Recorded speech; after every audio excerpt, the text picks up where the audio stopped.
Предизборни коалиции ќе бидат главниот белег на престојните локални избори.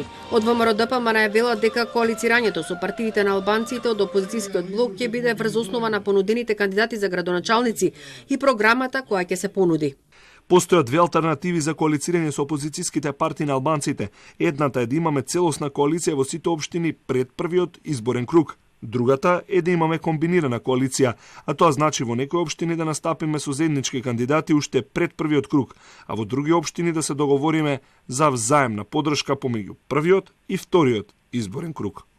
Соработката ја потврди градоначалникот на Гостивар Арбен Таравари, кој најави дека ќе ја бара поддршката за уште еден мандат. Шансите се сериозни за да бидам кандидат на Алијанса и алтернатива за Гостивар. Дали ќе коалицираме? Апсолутно ќе имаме коалиции. Значи, на локални избори победуваат тие кои што имаат највише коалиции со разни партии. Значи, ќе видиме по структурата на население во различни општини, така и ќе постапуваме. Јасно е дека груевизмот се замени со заевизам и не се разликува нешто бившото ВМРО со сегашното СДСМ. За новото ВМРО треба да и се даде шанса на крајот на краиштата.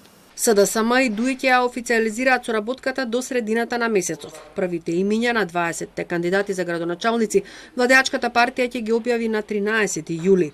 Коалицирање ќе има за Скопје, Тетово, Струга, Гостивар, Дебар и во други општини. Дел од кандидатите ќе бидат досегашни градоначалници, а во некои општини ќе има нови лица кои имаат голема доверба кај членството. Во политичката трка се вклучува и трета опција. Демократскиот сојуз, ЛДП, ДОМ, граѓански организации и здруженија ќе настапат со заеднички градоначалници и советнички листи. Токму ваквата одлука за граѓанска коалиција го подели членството на ДОМ. Вчерашната седница на Централниот одбор поминала во вжештена атмосфера, а неколку општински организации се оградија од ваквата одлука, која според нив е нелегитимна и нестатутарна. Тврдат дека без кворум им било возможено на некои луѓе да гласаат и покрај тоа што не биле членови на Централниот одбор. Општинските организации со право вчера се спротивставија на еден вид централизирано носење одлуки за коалицирање на предстојните локални избори.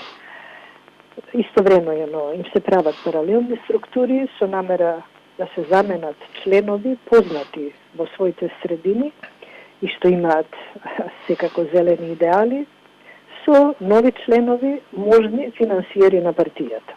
И ДОМ, за жал, според мене не е веќе средина во која приоритет е да се подготвуваат еколошки закони.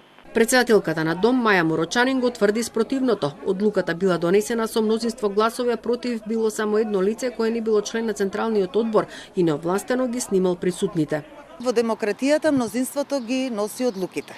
И ние не треба да заборавиме дека ние сме се обединиле за да реализираме една многу благородна, хумана, зелена идеја и да стоиме зад зелените вредности и мора личните интереси да не бидат приоритет. Затоа што мислам дека во овој случај се работи за некој личен интерес на поединци. Локалните избори ќе се одржат во втората половина на октомври, а како најоптимален датум се споменува 17 октомври.